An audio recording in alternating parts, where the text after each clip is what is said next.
Hi everyone, welcome to Edukemy. मेरा नाम प्रवीण चौबे है और आज हम आ गए हैं क्लाइमेटोलॉजी के पार्ट 2 में। जैसा कि आप लोगों को पता है कि हम लोग पास्ट ईयर क्वेश्चन पेपर को बहुत ही डीपली एनालिसिस कर रहे हैं, जिससे कि आपके आने वाले एग्जाम में काफ़ी आपको हेल्प मिले। आप ये समझ सके कि यूपीएससी का जो प्रीलिम्स में ज्योग्राफी में क्वेश्चन आता है, आखिर वो किस एरिया से ज़्यादातर पूछता है और कैसे उस क्वेश्चन को अटेम्प्ट करना है। इसी पे हम लोग अपना नया सीरीज लेकर आए हैं। तो जैसे कि आप देख रहे हैं 1979 से लेकर 2024 का क्वेश्चन हम लोग डिस्कस कर रहे हैं। एक एक क्वेश्चन को ऊपर ध्यान से समझेंगे कि किस तरह से किस ऑप्शन को एलिमिनेट करना है। ओके, चलिए बात करते हैं prelims past year question.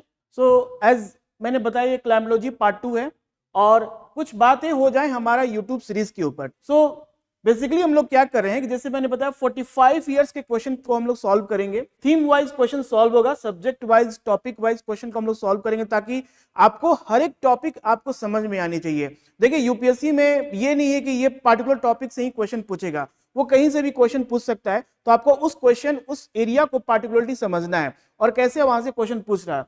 Same question आप जो यहाँ पर हम जो वीडियो बना रहे हैं, जो क्वेश्चंस को सॉल्व करेंगे, जिसमें हम बहुत सारी स्ट्रेटजी बताएंगे, एलिमिनेशन मेथड बताएंगे, कैसे आप किस ऑप्शन को एलिमिनेट करो। सेम क्वेश्चन को आप अटेम्प्ट भी कर सकते हैं पास्ट ईयर क्वेश्चन पोर्टल पे जाकर, वेबसाइट पे, एडोकेमी के वेबसाइट। लिंक इस डिस्क्रिप्शन में लिंक दिया हुआ है। एडोकेमी के साथ जितने भी जीएस के क्लास नोट्स हैं वो सारे हम लोग कंपाइल करके आपको प्रोवाइड करा रहे हैं, जिससे कि आपके ओवरऑल एग्जाम की प्रिपरेशन में काफी आपको हेल्प मिले। चलिए बात करते हैं। आज का जो पहला क्वेश्चन है उस पे है कि with reference to the water vapour which of the following statement is और आर करेक्ट। अभी यूपीएससी 2024 की बात करें या 2019 से लेकर 2024 के लास्ट 6 इयर्स का अगर देखा जाए जो पैटर्न ऑफ क्वेश्चन है, उसमें यूपीएससी अधिकतर ऐसे मल्टी स्टेटमेंट क्वेश्चन पूछते हैं जहां पर आपको पार्टिकुलर कॉन्सेप्ट एक का जो पॉइंट्स है वो पूरी तरह से क्लियर होने चाहिए और जो भी ऑप्शन है, जो भी स्टेटमेंट है, क्या वो पार्टिकुलर कॉन्सेप्ट के बेसिस पे करेक्ट है या नहीं, उस पे ध्यान देना है। तो जैसे कि ये पूछा है with reference to the water vapour. हमें पता है इन क्लाइमेटोलॉजी वाटर वेपर बहुत ही एक इंपॉर्टेंट रोल प्ले करता है।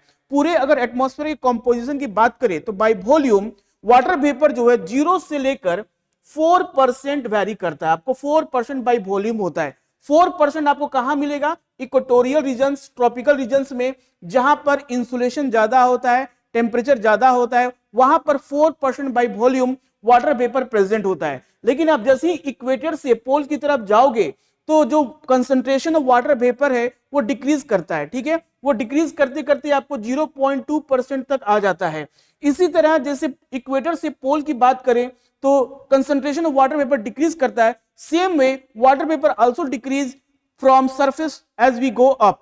जैसे जैसे हाइट इंक्रीज करेगा कंसंट्रेशन ऑफ वाटर वेपर भी कम होता जाएगा। कहने का मतलब है कि इस अर्थ के सरफेस के बहुत ही क्लोज में कंसंट्रेशन ऑफ वाटर वेपर ज्यादा होता है और जैसे ही हम ऊपर मूव करते हैं concentration of water vapour decrease करता है। मान के चलते हैं 5 किलोमीटर, अधिकतर 5 किलोमीटर एक हम मानते हैं बाउंड्री जिसके beyond water vapour liquid form में रहता है और ज्यादा कंसंट्रेशन ऑफ वाटर वेपर होता है। ठीक है, तो वाटर वेपर एक तरह का ग्रीन हाउस गैस है, ये भी याद रखें।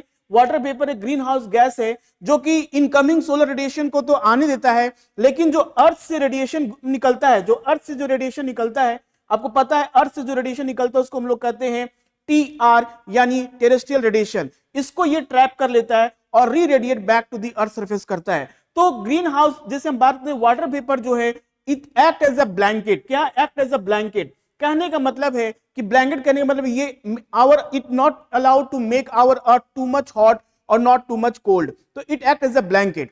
चलिए इतनी सारी कॉन्सेप्ट समझने के बाद हम स्टेटमेंट पढ़ते हैं। क्या ये स्टेटमेंट सही है वाटर वेपर के लिए?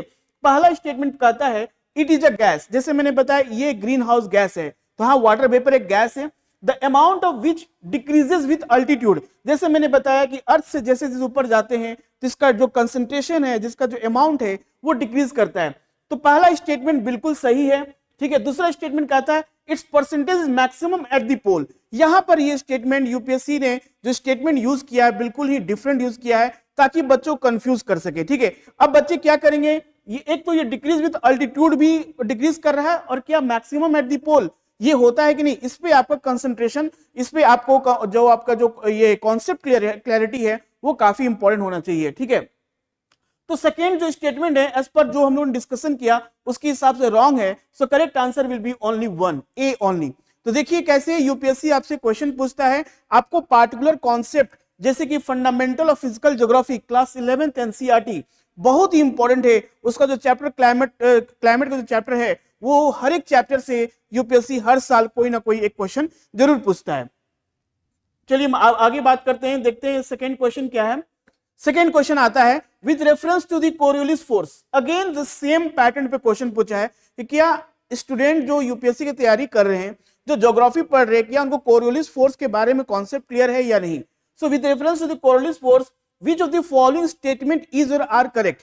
जैसा कि मैं बता दूं कोरियोलिस फोर्स होता क्या, जब भी आप कोरियोलिस फोर्स आपके दिमाग में जब भी ये नाम सुने तो पहला चीज आपके दिमाग में आना चाहिए कि ये अर्थ के रोटेशन से होता है। बहुत कोई कंफ्यूजन होता है क्या ये अर्थ के रोटेशन से होता है या रिवॉल्यूशन से होता है, दोनों अलग अलग है, ठीक है। अर्थ का रोटेशन मतलब होता है when earth rotate on its axis in 24 hour, when earth rotate on axis, इसको हम लोग रोटेशन कहते हैं। When earth revolve around the sun in elliptical orbit, इसको हम लोग रिवॉल्यूशन कहते हैं। तो कोरियोलिस फोर्स किससे होता है, रोटेशन से होता है, ये बात बिल्कुल ध्यान में रखना है। सेकेंड चीज ये बात करेंगे, कोरियोलिस फोर्स जो फोर्स वर्ड यूज किया गया है, it's not exactly a real force, ये कोई रियल फोर्स नहीं है, ये just effect of the rotation of the अर्थ। कहने का मतलब है कि जब अर्थ जब रोटेट करता है अपने एक्सिस पे, तो उसके आपको पता है कि हमारा एटमॉस्फेयर भी जो अर्थ से अटैच है बाय ग्रेविटेशनल फोर्स, वो भी अर्थ के साथ साथ घूमता है। तो जब भी कोई body, any body which is not directly attached to the earth surface, okay, that deflect its path because of the rotation of the अर्थ।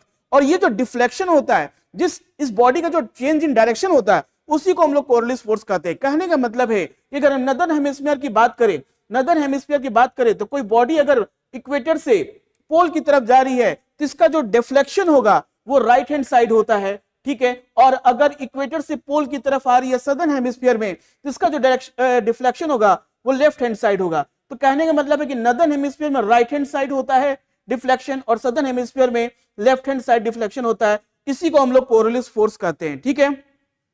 तो कोरियोलिस फोर्स का एक फॉर्मूला भी होता है जो आपको एग्जाम में आपको पॉइंट इंपॉर्टेंट है। अगर बात कर ले कोरियोलिस फोर्स की तो इसको होता है एम भी साइन थीटा, ठीक है, एम भी साइन थीटा। यहां एम जो है वो मास ऑफ द बॉडी है, भी जो है वो वेलोसिटी को रिप्रेजेंट करता है, और साइन थीटा जैसे कि आपको पता है कि हम लोग लैटिट्यूडनल एंगल को डिग्री में नापते हैं, तो sine theta is equal to represent your latitudinal angle. अगर हम बात करें साइन 90 डिग्री, अगर साइन 90 डिग्री की बात करें, अगर मैथमेटिकल फॉर्मूला की बात करें तो साइन 90 डिग्री इक्वल टू 1 होता है, और साइन 0 डिग्री इक्वल टू होता है 0। आप इससे बात के समझ लीजिए कि जो कोरियोलिस फोर्स होता है इसका जो वैल्यू होता है 0 से लेके 1 के बीच में होता है, इसीलिए कोरियोलिस फोर्स मैक्सिमम पोल पे होता है, और कह सकते हैं 0 एट द इक्वेटर होता है। यही कारण है कि साइक्लोन भी इक्वेटर के पास फॉर्म नहीं होता है, ठीक है। तो इतने कॉन्सेप्ट समझने के बाद क्या स्टेटमेंट हम लोग पढ़ के समझ पाएंगे, क्या हम लोग समझ पाएंगे क्या कौन सा स्टेटमेंट गलत है या कौन सा सही है। चलिए देखते हैं। पहला जो स्टेटमेंट है,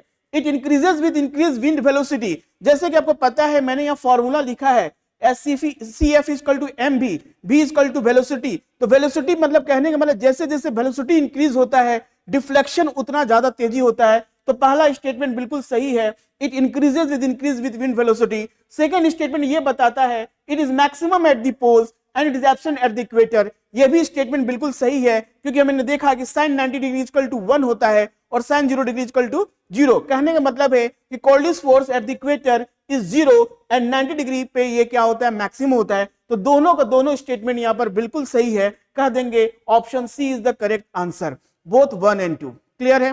चलिए आगे बढ़ते हैं। क्वेश्चन नंबर 3 है, ये बताता है कि the jet aircraft fly very easily and smoothly in the lower stratosphere, what could be the appropriate explanation. देखिए आपको पता होना चाहिए जब भी हम लोग स्ट्रक्चर ऑफ एटमॉस्फेयर पढ़ते हैं तो लोअर मोस्ट लेयर को हम लोग क्या कहते हैं, लोअर मोस्ट लेयर को हम लोग ट्रोपोस्फेयर कहते हैं, इसका ऊपर का लेयर को कहते हैं हम लोग स्ट्रेटोस्फेयर।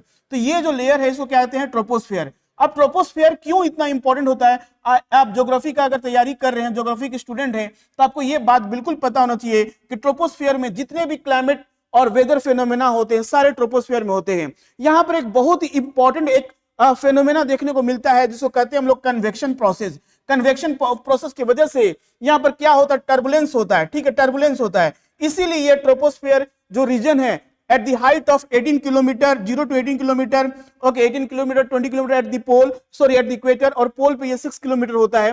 तो इसको अवॉइड करते हैं एरोप्लेन, क्योंकि यहाँ पर टर्बुलेंस बहुत ज्यादा होता है। इसी के ऊपर आता है हमारा ट्रोपोस्फियर, और सॉरी ट्रोपोपाउस होता है, ठीक है, ट्रोपोपाउस होता है। ये ट्रोपोपाउस होता है बिल्कुल ही यहाँ पर टेम्परेचर नॉर्मल होता है, कह सकते हैं कि यहाँ पर जो फेनोमेना आपको देखने को मिलता है ट्रोपोपाउस में नहीं देखने को मिलता है। इसके ऊपर आ जाता है स्ट्रेटोस्फीयर, जहां पर ओजोन गैस होते हैं, और ओजोन गैस की वजह से यहाँ पर टेम्परेचर इंक्रीज करता है। तो ये कुछ बेसिक फंडामेंटल आपको क्लियर होना चाहिए ये क्वेश्चन को सॉल्व करने के लिए। ये क्वेश्चन कह रहा है कि क्यों जेट एयरक्राफ्ट ये lower part of the stratosphere में बहुत अच्छा से फ्लाई होता है as compare to the other. इसके पीछे कारण क्या है? तो मैंने जैसे बताया कि it is free from turbulence, it is free from convection, it is free from any type of clouds. ठीक है, यहाँ पर क्लाउड्स होते नहीं, बिकॉज क्लाउड्स अगर होंगे तो फॉग बनाएंगे, डेंस बनाएंगे, और जो एरोप्लेन की जर्नी है उसमें कहीं ना कहीं मतलब विजिबिलिटी कम होगी, तो वो एक एक्सीडेंट होने के ज्यादा चांसेस होते हैं। इसलिए इस जोन को, ट्रोपोस्फीयर वाली जोन को अवॉइड करते हैं, and lower part of the stratosphere मतलब कि ट्रोपोपाउस के आसपास कह सकते हैं आइडियल फ्लाइंग जोन होता है। तो पहला स्टेटमेंट क्या कहता है? There are no clouds. बिल्कुल सही बात है, अभी हम लोगों ने बात किया कि यहाँ पर क्लाउड्स का फॉर्मेशन नहीं होता है, और water paper in the lower stratosphere, ये बिल्कुल एक सही कारण है, इसीलिए यहाँ पर जेट एयरक्राफ्ट को फ्लाई किया जाता है। सेकेंड है there are no vertical winds. जैसे मैंने बताया कि कन्वेक्शन को ही तो हम लोग वर्टिकल विंड्स कहते हैं। When vertical rising a wind is called convection, और ये वर्टिकल विंड्स के ना होने के कारण से लोअर स्ट्रेटोस्फीयर एक बहुत ही आइडियल कंडीशन हो जाता है जेट एयरक्राफ्ट के लिए। तो यहां भी हमारा दोनों का दोनों स्टेटमेंट सही हो जाएगा, बोथ 1 and 2। देखिए, कोई भी कॉन्सेप्ट को क्लियर करने के लिए, कोई भी सवाल का जवाब देने के लिए आपके पास ओवरऑल एक नॉलेज होना चाहिए, तभी जाके आप यूपीएससी क्वेश्चन को अटेम्प्ट कर पाएंगे। और एग्जाम में तो वो पता है कि बहुत सारे प्रेशर होते हैं, बहुत सारे माइंड में चीजें चलती रहती है, तो उस समय आप नर्वस ना हो, और ऐसे ये सारे जो वीडियोस हैं इसको देखकर अपना कॉन्फिडेंस को बूस्ट कीजिए, और मैक्सिमम नंबर ऑफ क्वेश्चन को अटेम्प्ट कीजिए। हमारा जो ये यूएसपी और पीएसपी प्रोग्राम है, ओके, प्रीलिम सपोर्ट प्रोग्राम है, इसका एक ओवरऑल मैं एक आइडिया आपको देना चाहूंगा। जैसे कि इसमें बताया जाता है कि पहले भी, ये फर्स्ट टाइम नहीं है, पहले भी हम लोगों ने इस प्रोग्राम को किया है, जिसमें 45% ऑफ द स्टूडेंट जो इनरोल किए थे उन्होंने बहुत ही अच्छे मार्क्स से प्रीलिम्स क्लियर किया। ठीक है, आपको पता है कि यूपीएससी के जर्नी में अगर आपका प्रीलिम्स क्लियर हो जाता है, आईएएस के एग्जाम और सिविल सर्विस के एग्जाम नहीं कंडक्ट कराती है, ये सीएपीएफ के एग्जाम भी कराती है, और अदर एग्जाम भी होती है, तो जहां पर एनसीईआरटी से यूपीएससी काफी सारे क्वेश्चंस पूछते हैं, तो हमें उस सारे टॉपिक्स को भी कवर करेंगे कि आपको एक ओवरऑल आइडिया हो जाएगा कि यूपीएससी का माइंडसेट क्या है, वो कैसा आखिर क्वेश्चन सेट करता है। अगर आप ये आपके दिमाग में बैठ गया तो आप इजीली जब भी कोई टॉपिक पढ़ोगे तो आप जरूर गेस कर लोगे कि भाई यूपीएससी क्वेश्चन कहां से पूछेगा। ठीक है, देन करंट अफेयर रिवीजन बहुत इंपॉर्टेंट होता है कि एवरी ना ईयर देखो क्या होता है कि पॉलिटिक्स क्वेश्चन हो, ज्योग्राफी के हो, इकोनॉमी के हो, हिस्ट्री के हो, ऐसे क्वेश्चंस जरूर पूछे जाते हैं जो कहीं ना कहीं करंट न्यूज में रहा है, तो आपको इस बात का अवेयरनेस होना चाहिए। ठीक है, कि करंट अफेयर में क्या चल रहा है। CSAT support program for those who are not able to clear CSAT paper 2। देखो, CSAT पेपर 2 बहुत ही इंपॉर्टेंट होता है। जब से ये क्वालिफाइंग हुआ है तब से बच्चे क्या करते हैं, इसको नेग्लेक्ट करते हैं, इसको बहुत ही लाइटली लेते हैं। वो सोचते हैं CSAT की क्या तैयारी करना, लेकिन CSAT की आज के समय तैयारी करना बहुत जरूरी है। ऐसे बहुत सारे बच्चे जिनका जीएस पेपर 1 में अच्छा मार्क्स आने के बाद भी प्रीलिम्स क्लियर नहीं हो पा रहा, क्योंकि वो CSAT में 66 मार्क्स भी नहीं ले पा रहे हैं, क्योंकि जब CSAT में जो क्वेश्चन पूछे जा रहे हैं बहुत ही हाई लेवल के स्टैंडर्ड क्वेश्चन पूछे जा रहे हैं, तो आपको सीसैट का पेपर को भी प्रिपेयर करना पड़ेगा।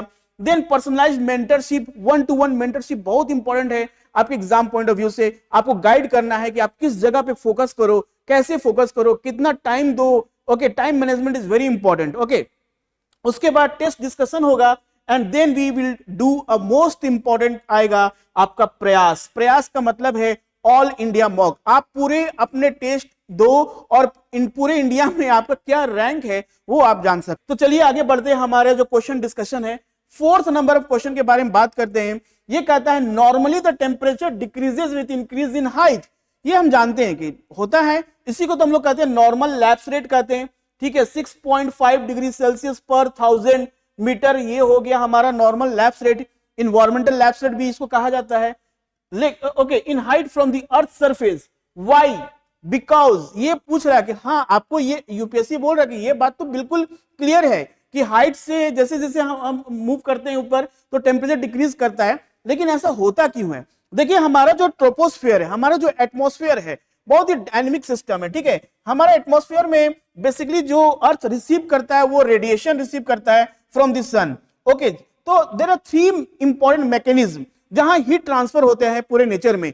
पहला होता है रेडिएशन, ठीक है, आप याद देखो, ये होता है रेडिएशन। दूसरा होता है आपका कंडक्शन, तीसरा होता है आपका ओके कन्वेक्शन, ठीक है, कन्वेक्शन होता है। ये तीनों प्रोसेस आप समझ जाओगे तो पूरा आपको पूरा हीट मैकेनिज्म आप समझ जाओगे, ठीक है। रेडिएशन मतलब हो गया जो सन से जो रेडिएशन आ रही है अर्थ पे, शॉर्ट वेव लेंथ, इंसुलेशन जिसको कहते हैं हम लोग, इनकमिंग सोलर रेडिएशन। और जो जब हमारा अर्थ जब गर्म हो जाता है तो जो भी एयर होते हैं हमारे अर्थ सरफेस से जो कांटेक्ट में होते हैं, देखिए कंडक्शन, जो प्रोसेस कंडक्शन है, ये क्या होता है, when two body come in contact with each other, then heat transfer from one body to another body till when the body attain or when both the body reach a same degree of temperature।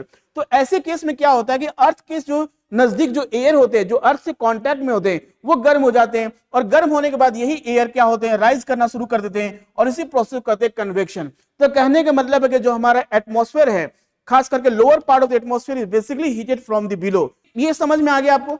तो हमारा जो temperature decrease होता है इसलिए क्योंकि ये air ज्यादा दूर तक राइज नहीं कर पाता है, और density of gas is very high near the earth surface because of the gravitation, ठीक है। तो atmosphere can be heated upward only from the earth surface. देखिए मैंने बार बार बोला कि वर्ड जो ओनली होता है वो बिल्कुल मतलब कि एक कंफ्यूजन क्रिएट करता है, और स्टेटमेंट जब भी आप ओनली वाले वर्ड देखें तो उसमें समझ जाए कि कहीं ना कहीं स्टेटमेंट आपको कहीं घुमा रहा है, कंफ्यूजन कर रहा है। दूसरा स्टेटमेंट कहता है there is more moisture in the upper atmosphere. क्या ये कहना सही है कि मोर मॉइस्चर इन अपर एटमॉस्फेयर? हम लोगों ने तो वाटर वेपर के बारे में पढ़ा था कि वाटर वेपर में एटमॉस्फेयर जो होता है lower part of the atmosphere में ज्यादा होता है। The air is less dense in the upper atmosphere. ये बात बिल्कुल सही है कि एयर जो होता है लेस डेंस होता है, ठीक है, अपर एटमॉस्फेयर में। तो सबसे इंपॉर्टेंट जो है कि atmosphere can be heated upward only from the earth surface. तो अर्थ सरफेस से होता है, रेडिएशन आता है, ठीक है, ग्रीन हाउस गैस है। तो यहां पर ऑप्शन जो हो जाएगा, option C is the most appropriate answer। okay, option C is the correct answer। the air is less dense in the upper atmosphere। yes, जो एयर का जो डेंसिटी होता है that is more toward the earth surface। ठीक है, चलिए आगे बढ़ते हैं, दूसरा क्वेश्चन को देखते हैं। consider the following statement। एक और 2 स्टेटमेंट दिया गया है, ठीक है। पहला स्टेटमेंट कहता है duration of the monsoon decreases from southern India to northern India. देखिए मॉनसून हमारे कंट्री में इंटर कहां से करता है? ओके, जैसे कि मैंने पिछले क्लास में भी बताया था कि जैसे इंडिया में जब मॉनसून इंटर करता है, so there are 2 way। okay, this is the how monsoon enter in India। this is called southwest monsoon। okay, तो 2 ब्रांच है मॉनसून का। एक तो ये ब्रांच होता है, इसके भी 3 पार्ट्स में डिवाइड हो जाते हैं। एक तो वेस्टर्न घाट से टकराता है, दूसरा अब नर्मदा वैली से अंदर जाता है, और एक पैरेलली जाता है Aravalli. This is the Aravalli mountain, इसके पैरेलली जाता है। तो ये बात तो बिल्कुल कि साउथ से ही इंटर करता है मॉनसून, और इधर बे ऑफ बंगाल अरकन हिल से, तो यहां से टकराकर मॉनसून फिर ये बे ऑफ बंगाल ब्रांच इंटर करता है इंडिया में, ये बे ऑफ बंगाल ब्रांच हो गया। तो कहीं ना कहीं हम बोलेंगे साउथ से ही इंडिया में इंटर करता है मॉनसून, तो रेनफॉल डिक्रीज करता है। The amount duration the monsoon decrease from the southern India to northern India. ये 100% स्टेटमेंट क्लियर है, ठीक है। The amount of annual rainfall in the northern plain of India decreases from east to west. अब देखो होता क्या है कि ईस्ट से वेस्ट, अब ये वेस्टर्न पार्ट ऑफ इंडिया जो है वो बेसिकली अरावली की वजह से, because wind is moving parallel to the Aravalli, तो यहां पर ओरोग्राफिक इफेक्ट नहीं हो पाता है और यहां पर रेनफॉल हो नहीं पाता है। जो मॉनसून यहां से इंटर करता है वो ईस्ट से वेस्ट में जाते जाते डिक्रीज करने लगता है। तो ये सेकंड स्टेटमेंट भी बिल्कुल सही बता रहा है कि ईस्ट से वेस्ट की तरफ जाने में, मतलब ईस्ट से वेस्ट की तरफ जा रहे हैं तो मॉनसून डिक्रीज करता है। तो both the statement 1 and 2 is correct. तो ये इस तरह से मॉनसून का क्लियर होना चाहिए कॉन्सेप्ट। आगे बढ़ते हैं, क्वेश्चन नंबर 6 की बात करें।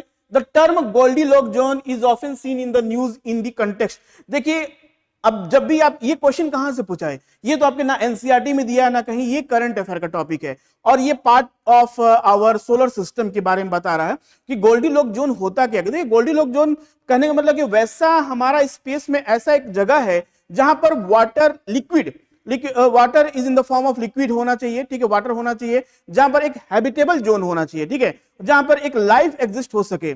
तो वैसे अभी के जो साइंटिस्ट हैं with the help of many solar system, मतलब इन सोलर सिस्टम में बहुत सारे ऐसे स्पेस एक्सप्लोरेशन मिशंस के थ्रू वो जानना चाहते हैं कि भाई अर्थ के सिवा और कहां पर ऐसा जगह है जहां पर लाइफ एग्जिस्ट कर सकता है। तो गोल्डीलॉक जोन मतलब हो गया the limit of habitable zone above the surface of the earth, नहीं, ठीक है। Region inside the earth whether shells gas is available, no. Search of earth like planet in outer space. अभी मैंने जो आपको एक्सप्लेनेशन बोला, ठीक है, उसके अकॉर्डिंग अगर देखा जाए तो option C is the most appropriate answer. ठीक है, कि हम अर्थ के जैसा ही एक प्लैनेट खोज रहे हैं जहां पर ओके वाटर और लाइक मींस लाइफ एग्जिस्ट कर सके। जैसे हमारे अर्थ में लाइफ एग्जिस्ट कर रहा है तो क्या और कहीं पर हो सकता है कि नहीं, उसी को हम लोग कहते हैं गोल्डीलॉक जोन। ठीक है, आगे मूव करते हैं। Why are dew drops not formed on a cloudy night? 2019 में क्वेश्चन पूछा था। अब जब क्लाइमेटोलॉजी का पार्ट 1 जब वीडियो देखोगे तो उसमें फर्स्ट क्वेश्चन मैंने जो डिस्कस किया था जो 1989 में पूछा था। देखिए 1989 में क्वेश्चन पूछा था कि why dew is not formed in cloudy nights। देखिए सेम क्वेश्चन, देखिए यूपीएससी सेम क्वेश्चन को रिपीट करता है, इसलिए पास्ट ईयर क्वेश्चन काफी इंपॉर्टेंट है। 1989 का क्वेश्चन को 2019 में रिपीट कर दिया, सेम टू सेम क्वेश्चन है, कोई इसमें मतलब चेंजेस नहीं किया। थोड़ा बहुत चेंजेस हुआ है कि आपको थोड़ा कॉन्सेप्ट क्लियर होना चाहिए। देख क्लाउड्स क्या है, बेसिकली क्लाउड्स जो होते हैं जब हमारा अर्थ पे जब रात के समय जब होता है क्लाउडी नाइट्स, मतलब विंटर नाइट्स होता है, अगर क्लाउड बना है तो अर्थ से जो रेडिएशन निकल रहे हैं उसको हम लोग क्या कहते हैं, टेरेस्ट्रियल रेडिएशन होते हैं। ठीक है, तो बेसिकली क्या होता है कि विंटर में नाइट जो होती है वो क्या होती है, लॉन्ग होती है, लॉन्ग विंटर नाइट्स होती है।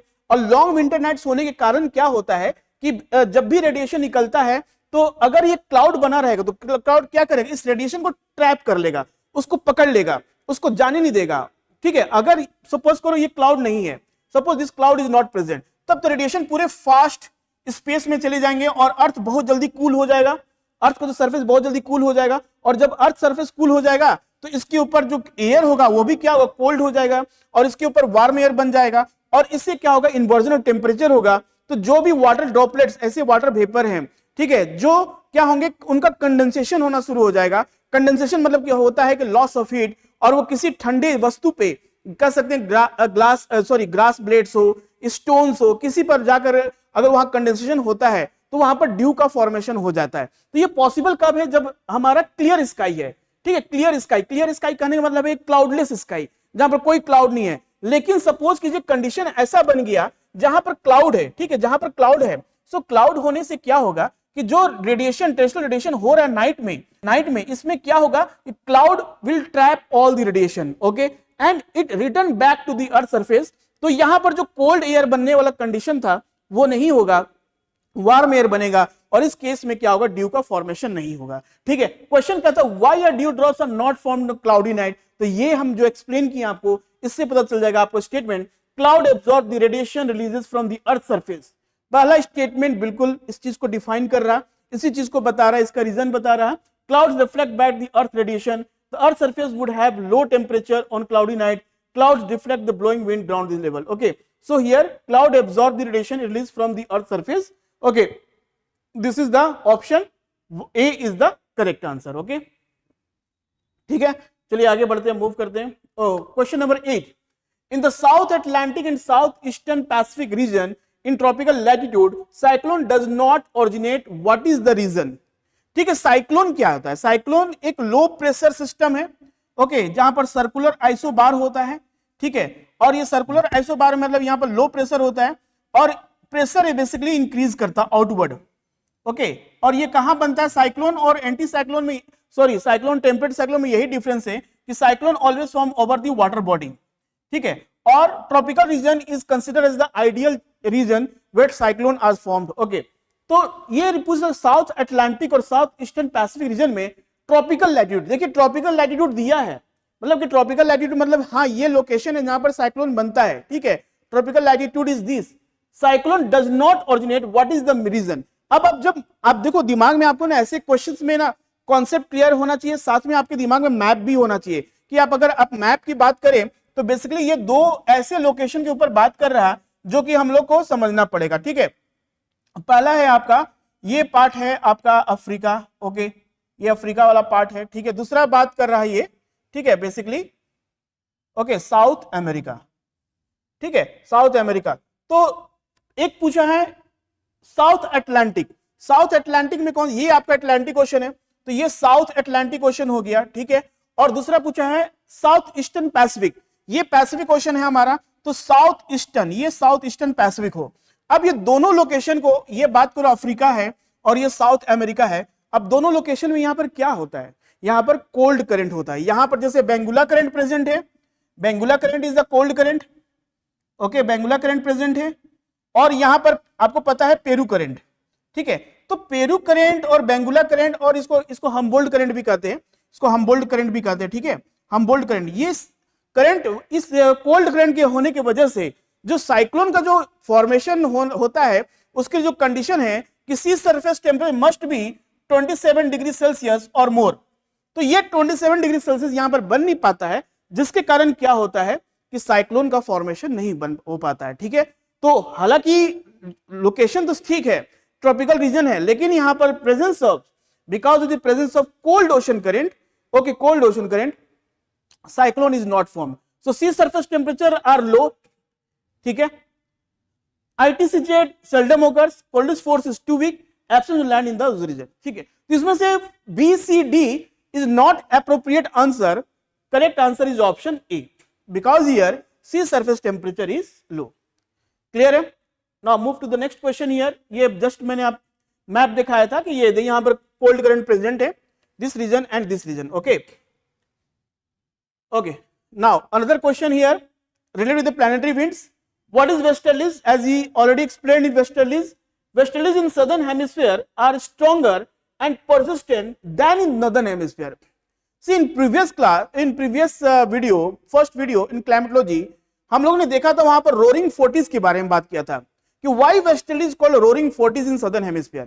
तो देखो यूपीएससी वो 1985 89 में क्वेश्चन कहीं पूछा था, और ये क्वेश्चन रिसेंट का है, मतलब जस्ट 3 ईयर 4 ईयर बैक का क्वेश्चन है, मतलब कि कहीं ना कहीं वही कॉन्सेप्ट को स्टेटमेंट चेंज कर दिया, लेकिन आपको कॉन्सेप्ट क्लियर होना चाहिए, ओके। सो ये पूछा westerlies in southern hemisphere are stronger than the persistent in northern hemisphere, why? आपको पता है कि नॉर्दर्न हेमिस्फीयर में लैंड बहुत सारे हैं, ठीक है, बहुत सारे लैंड है, ठीक है। और सदर्न हेमिस्फीयर में एज साउथ अमेरिका प्रेजेंट है, ऑस्ट्रेलिया प्रेजेंट है, और बाकी अंटार्कटिका है। मतलब यहाँ पर डोमिनेंस लैंड नहीं है, डोमिनेंस ऑफ वाटर बॉडी ज्यादा है, ठीक है, ओशंस ज्यादा है यहाँ पर। तो इसलिए जब वेस्टर्लीज ब्लो करती है without it change its path, there is no any frictional force, there is no deflection because of presence of mountains, topography, तो ये मूव करता बहुत ही faster as compare to northern land, okay. So southern hemisphere has less land mass as compare to northern hemisphere. ये बिल्कुल बात सही है कि सदर्न हेमिस्फीयर में लैंड मास कम है, इसीलिए यहाँ पर जो विंड ब्लो हो रही है वो काफी स्पीड से मूव कर रही है, रोरिंग 40s कहते हैं उसको। Coldest force is higher in southern hemisphere as compare to northern hemisphere. देखिए coldest force southern hemisphere northern hemisphere में हायर है, इससे कोई फर्क नहीं पड़ता है, ओके। सिर्फ इतना समझना है कि southern hemisphere has less land masses, okay. And देखो होता क्या है, coldest force is also more because mb sin theta, velocity ज्यादा होगा तो कोल्डेस्ट फोर्स भी ज्यादा होगा, ठीक है। तो वेस्टर्लीज जो है ज्यादा डिफ्लेक्ट करती है बिकॉज विंड स्पीड ज्यादा है, तो coldest force higher in southern hemisphere compare to northern hemisphere. देखिए नॉर्दर्न हेमिस्फीयर के कंपेयर में सदर्न हेमिस्फीयर में कम होता है, सो ये कहना बिल्कुल मतलब कि लॉजिक नहीं बैठ रहा। So option A is the correct answer here, A only, okay. We'll move to the next question here. This is about the southern hemisphere. As you see, the land surface are more. Southern hemisphere frees from all the type of land masses. तो यहाँ पर westerly ज्यादा blow करती है faster. Now consider the following statement in 2024 में ये question पूछा है, okay. The atmosphere is heated more by incoming solar radiation than by terrestrial radiation. अभी हम लोगों ने कुछ देर पहले डिस्कस किया था कि atmosphere is basically heated by the terrestrial radiation, not by the insolation. तो पहला स्टेटमेंट तो गलत हो गया, ओके। पहला स्टेटमेंट तो गलत बता रहा है कि atmosphere is heated more by incoming insulation से नहीं, ज्यादातर ये heated then by the terrestrial radiation, तो ये गलत बता रहा है।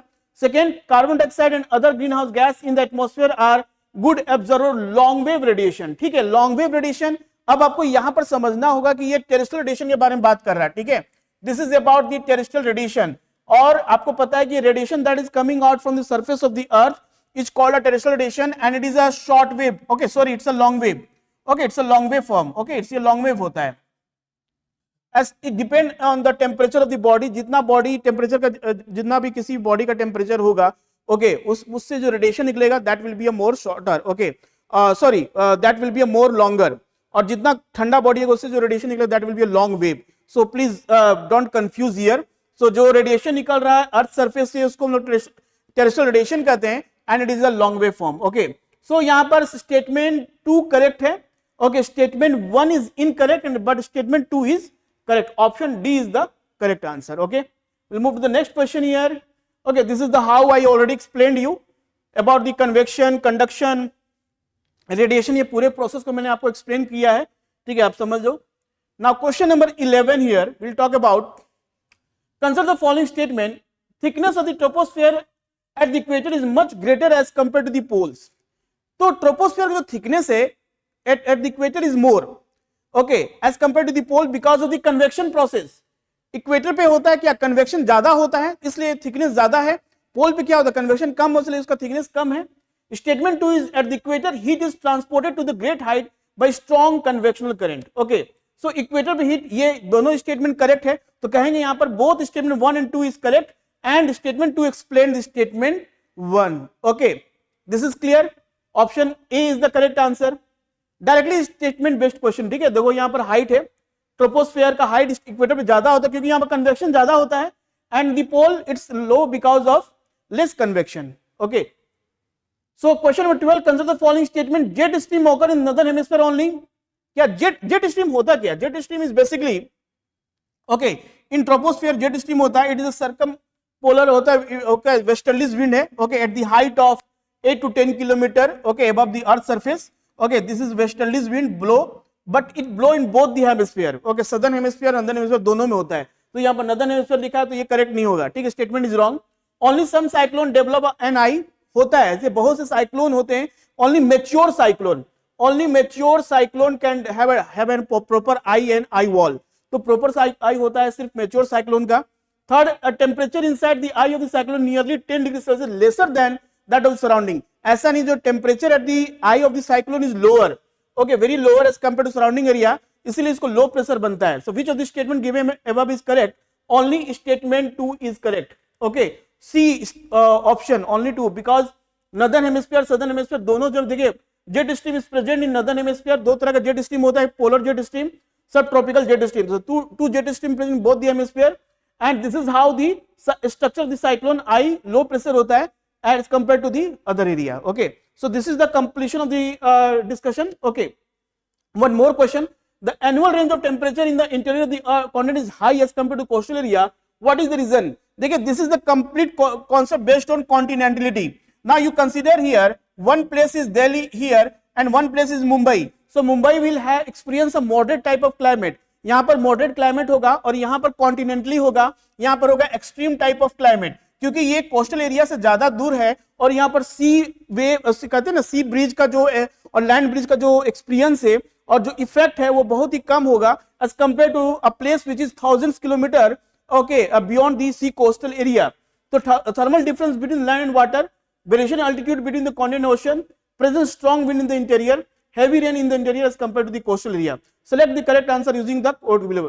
So thermal difference between the land and water is one of the only reason behind that make a difference. Okay, और इसी को कहते हैं हम लोग कॉन्टिनेंटलिटी कहते हैं, ठीक है. So this is what where you have to focus. यहाँ पर कुछ टिप्स मैं देना चाहूंगा आपको. जैसे क्लाइमेट में बेसिक चीज क्या आपको समझना है, कोरियोलिस फोर्स क्या है, ठीक है. कोरियोलिस फोर्स को समझना है कि ये किस तरह से होता है, किस तरह विंड डिफ्लेक्ट होता है. जेट स्ट्रीम समझना है, इंपॉर्टेंट. जेट स्ट्रीम, इंडिया में मानसून किस जेट स्ट्रीम से होती है और विंटर मानसून किस जेट स्ट्रीम से होती है, ये आपको समझना है.